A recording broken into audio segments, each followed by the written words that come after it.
Alcool, drogue, sexe, jeux d'argent, meurtre. Bienvenue dans Devilman Crybaby. Bienvenue dans l'anime qui correspond le plus à notre société actuelle.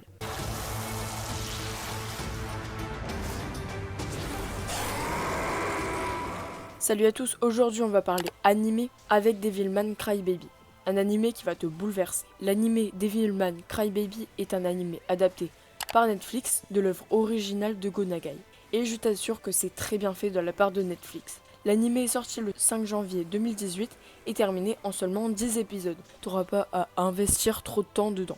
L'anime est sous la réalisation de Masaki Yuasa, qui a aussi réalisé un épisode de Adventure Time et même quelques films Doraemon. Le producteur est Hun Young Choi, le scénariste Ichiro Okushi et le studio d'animation est Science Saru. On en a fini avec toutes les infos, on peut enfin passer au synopsis. Akira est informé par son meilleur ami Ryo que l'ancienne race des démons prennent possession du corps des humains pour les posséder et les amener à la folie. Croyant que la seule façon de les convaincre est de prouver leur existence aux humains, Ryo suggère à Akira de l'accompagner pour voir des démons prendre possession d'humains. Fusionnant lui-même avec Amon, le seigneur des démons, Akira se transforme en Devilman, un être humain ayant les pouvoirs d'un démon tout en conservant son propre cœur. Bon.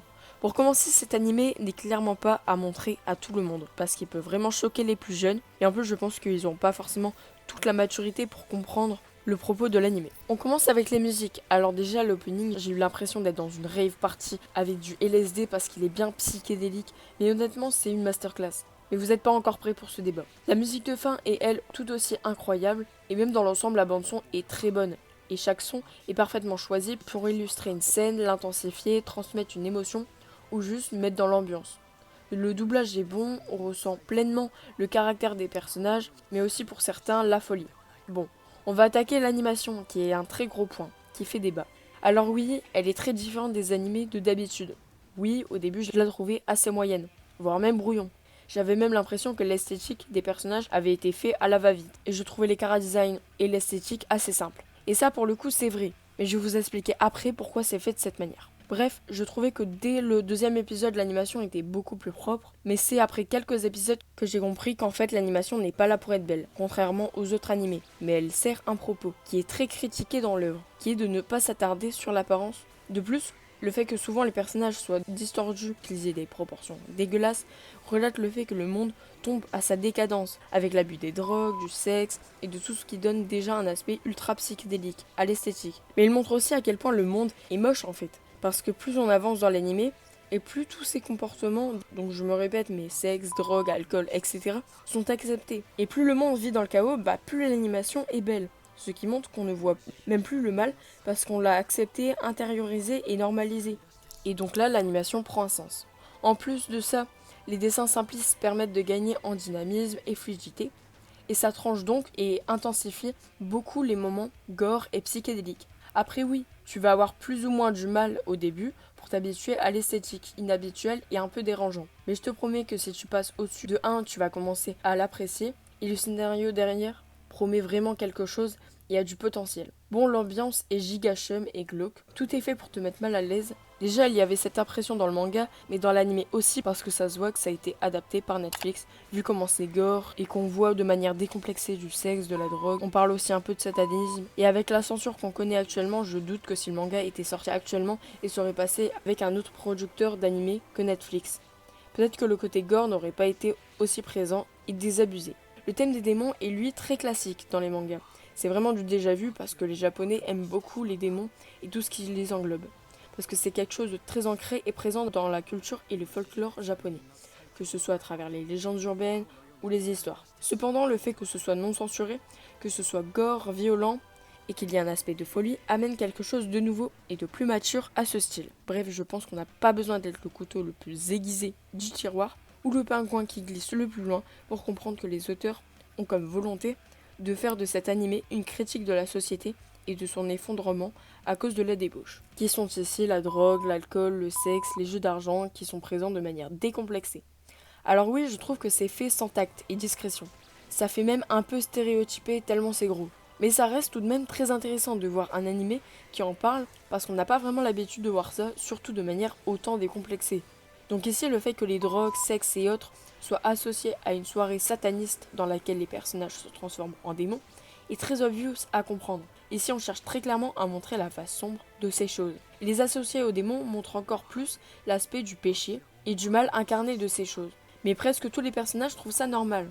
Et c'est contradictoire avec ce que je viens de dire.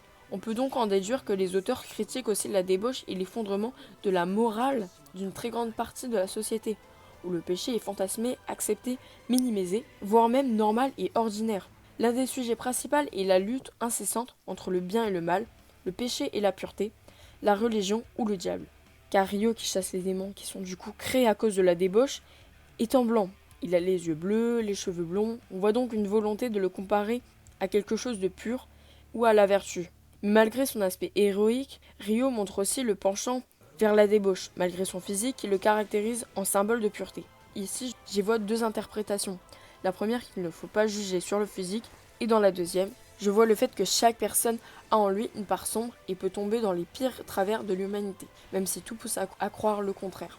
Il y a constamment une confrontation entre le bien et le mal, la religion et le diable, parce qu'on peut passer d'une scène trash où un prêtre se fait tuer très violemment, et ensuite on passe à une scène où Akira déjeune avec sa famille, prie, et on y voit la fameuse toile du dernier déjeuner du Christ, la scène, de Léonard de Vinci, où il y a les 12 apôtres et Judas, et ce tableau représente parfaitement la société, voire l'animé.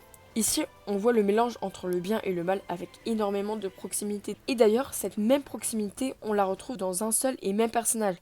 Et ce personnage, c'est un prêtre. Il possède des armes. Un prêtre normal aux États-Unis en fait. Donc si on en revient au tableau La Scène, il y a une autre chose intéressante.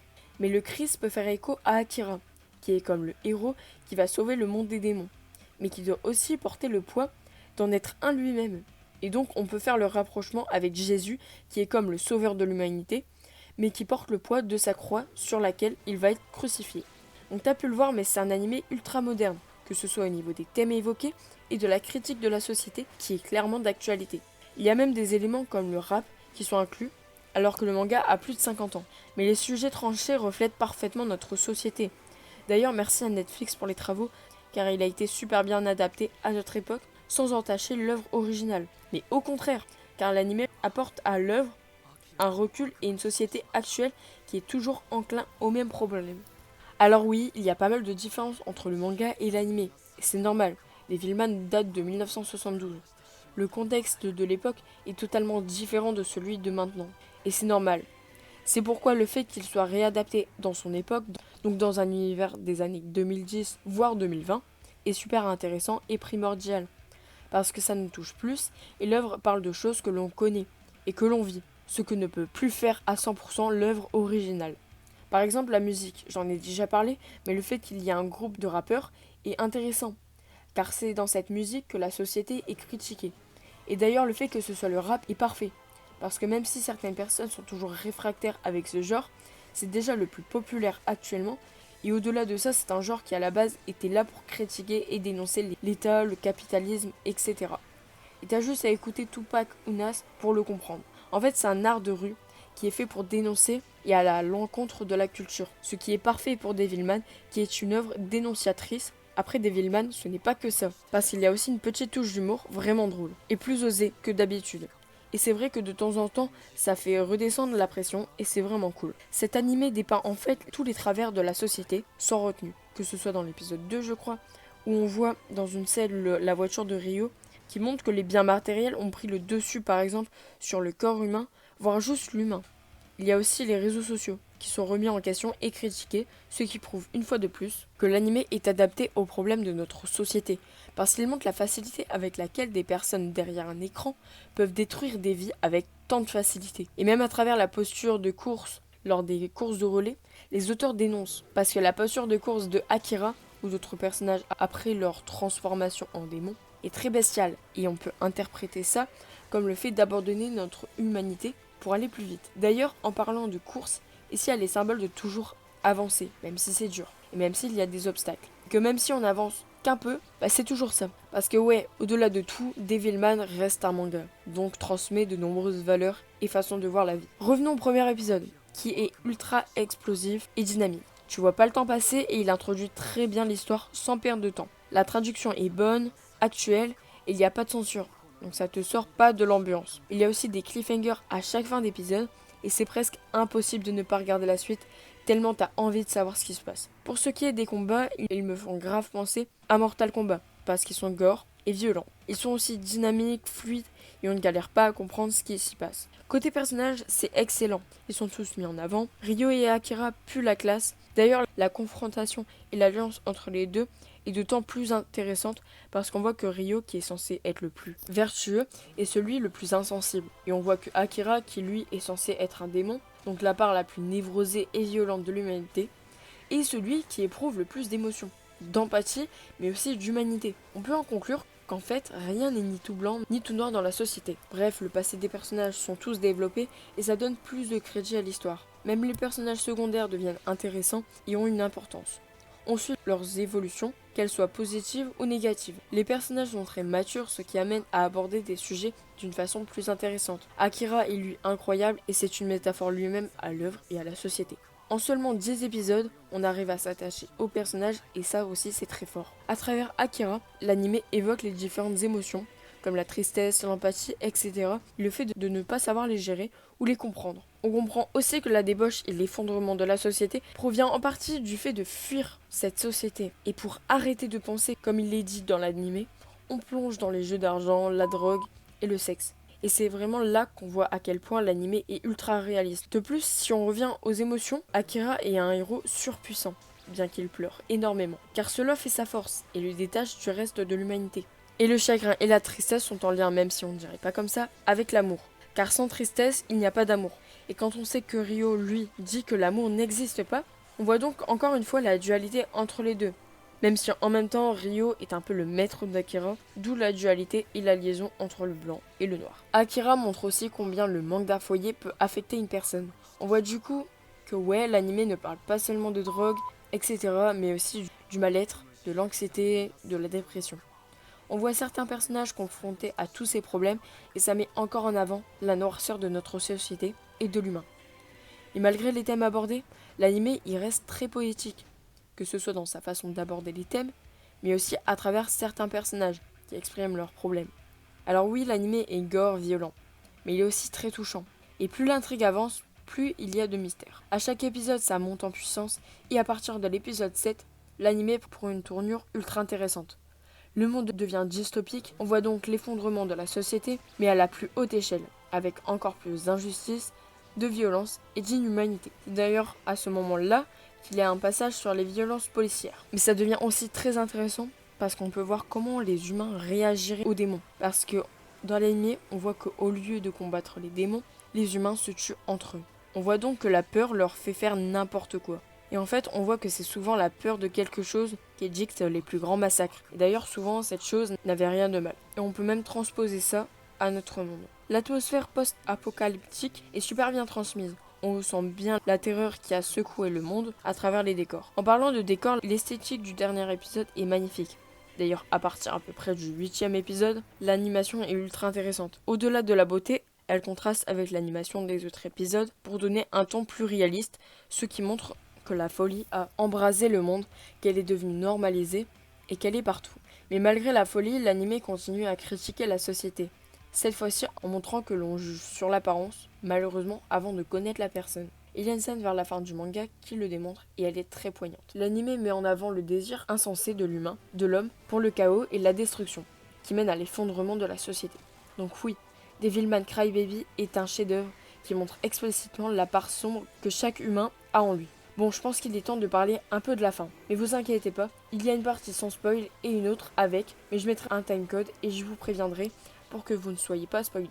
Pour commencer, il y a un sacré plot twist et la fin en elle-même est bouleversante. Et même si je n'ai pas pleuré, et d'ailleurs je sais même pas comment je l'ai fait, mais je vous assure que vous ne pouvez pas mieux conclure cette œuvre. En plus, en fonction des personnes, certaines peuvent ressentir la fin comme une fin triste, ce qui est mon avis, et pour certains ça peut être une happy end, et je m'expliquerai plus tard dans la partie spoil. Mais c'est pour vous dire qu'elle peut être interprétée de plusieurs manières. Mais peu importe comment tu vas l'interpréter, tu as très certainement, si tu n'es pas un gros bonhomme comme moi, chialé. Et très bonne transition, mais l'anime et la fin nous font comprendre que pleurer est une notion très importante. Même si quand on voit quelqu'un pleurer, on perçoit ça de manière négative, voire même un signe de faiblesse, En fait, on se rend pas compte que pleurer est l'une des choses les plus humaines qui peut exister. Autre point positif, mais il y a des morts, contrairement à beaucoup d'animés. Alors je veux pas vous spoiler, mais elles sont imprévisibles, ultra brutales, ce qui déshumanise vraiment l'œuvre, tellement c'est brutal et rapide. Bon, il est temps de parler plus concrètement de cette fin, c'est-à-dire avec du spoil. Si tu n'as pas vu l'animé, je te conseille de me retrouver à ce timecode pour la conclusion. Bon, maintenant, on va attaquer la partie spoil. Et je t'invite vraiment à venir en débattre en commentaire ou alors de donner ton point de vue. Déjà, je vais pouvoir expliquer vraiment mon point de vue sur la fin, pourquoi je l'ai perçu comme une sad end pour moi. Ce qui me fait pencher de ce côté, c'est déjà le fait que ce soit une fin à la Scarface. Tout le monde meurt. Et je vous jure que la mort de Mickey m'a vraiment traumatisée, tellement elle était imprévisible. Et je sais vraiment pas si c'est moi qui est naïve, mais je m'attendais vraiment jusqu'au dernier moment à ce que ce goat de Akira la sauve. Par contre, une fois l'anime fini, j'étais pas triste à 100%, parce que le message de Akira est quand même passé, et Ryo ressent enfin des émotions, comme l'amour, le chagrin, qui sont des choses très chères à Akira. Mais malheureusement, le message est passé trop tard, et c'est totalement démontré dans la course de relais lors de la mort de Mickey. Scène d'ailleurs incroyable, parce qu'on voit des flashbacks de eux, petits, à chaque fois lors d'une course de relais. Et on y voit dans chacune d'entre elles, Mickey passer le relais à Akira, et Akira tente de le donner à Ryo, mais celui-ci tombe. Ici, le relais, on peut le comparer à l'amour.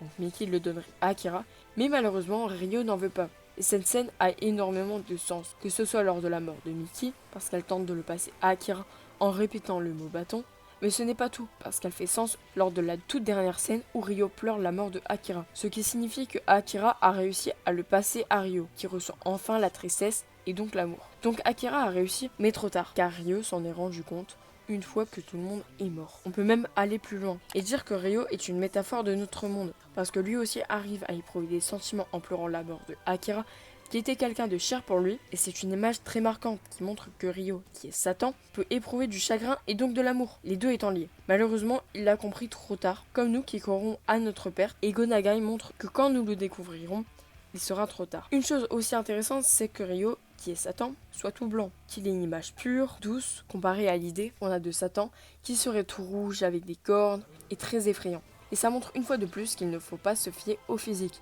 mais aussi que chaque personne est très nuancée. On peut même encore montrer la nuance dans le personnage de Ryo, qui est Satan, parce que c'est intéressant de voir qu'il soit à la fois un homme et une femme. Il est aussi dans l'animé ni bon ni entièrement mauvais, ce qui permet à chacun d'entre nous de se faire sa propre opinion sur lui. Parce que pour certains il est bon, pour d'autres mauvais, et pour encore d'autres personnes dont je fais partie, il est ni bon ni mauvais. C'est simplement un être nuancé, comme Akira, qui malgré son statut de démon, reste très humain, avec sa part sombre et ses aspects positifs. Pour finir, oui, la fin est marquante dans le fait que malgré tous les efforts de Akira, la tâche soit trop rude. Ce qui renforce le côté tragique, le désespoir, mais aussi le fait que l'effondrement de la société soit imminent et on a l'impression que Go Nagai nous met en garde. Voilà pour la partie spoil, on va passer à la conclusion. Donc il y a un autre point pour appuyer toute la nuance qui fait chaque être humain, et même Akira. Car au-delà du fait que ce soit un héros, il tombe aussi dans les pires travers de l'humain, mais en même temps il arrive à éprouver plus d'empathie que certains humains eux-mêmes, alors que son physique évoque totalement l'inverse. Et c'est toute la lutte de ce manga, c'est la quête d'identité d'Akira qui, aux yeux du monde, est un démon, malgré qu'il éprouve plus d'humanité que les humains eux-mêmes. Et aux yeux des démons, Akira est un humain. Bref, Devilman Crybaby est vraiment un animé qui va vous procurer des putains d'émotions. Tu vas passer par de la haine, de la joie, de la compassion, de la tristesse, et ça en peu de temps. Et c'est incroyable. C'est une œuvre comme il y en a peu, dont vous ne sortirez pas indemne. D'ailleurs, c'est l'une des rares œuvres où je ne trouve aucun défaut, même pas l'animation, parce qu'elle n'est pas là pour être belle. Alors même si les premiers épisodes, vous allez trouver les dessins et l'animation glauque, vous allez même peut-être être mal à l'aise, mais continuez. Laissez 2-3 épisodes au moins avant de vous faire un avis dessus. Donc tu l'as compris, Devilman Crybaby est le genre d'animé qui ne laisse personne indifférent et intact. Il impacte chaque personne et littéralement chaque cellule qui la compose. Et je n'exagère même pas, tellement l'œuvre nous fait vibrer et ressentir des émotions indescriptibles. Devilman Crybaby est clairement un chef-d'œuvre qui nous rappelle ce pourquoi on lit et regarde des animés. En plus de ça, l'héritage de cette œuvre est incroyable et je pourrais même le comparer à celui des Ashita no Joe. Bref, Devilman a influencé énormément d'œuvres, comme par exemple l'immense Berserk, c'est dire. Merci beaucoup d'avoir regardé cette vidéo. N'hésite pas à la commenter, à la liker. Ça aide vraiment à ce qu'elle soit plus mise en avant, donc que plus de personnes la voient. Bref, n'hésite pas à t'abonner pour arriver aux 1000 abonnés. Et regarde Devilman Crybaby. Sur ce, bonne journée, bonne soirée. Ciao.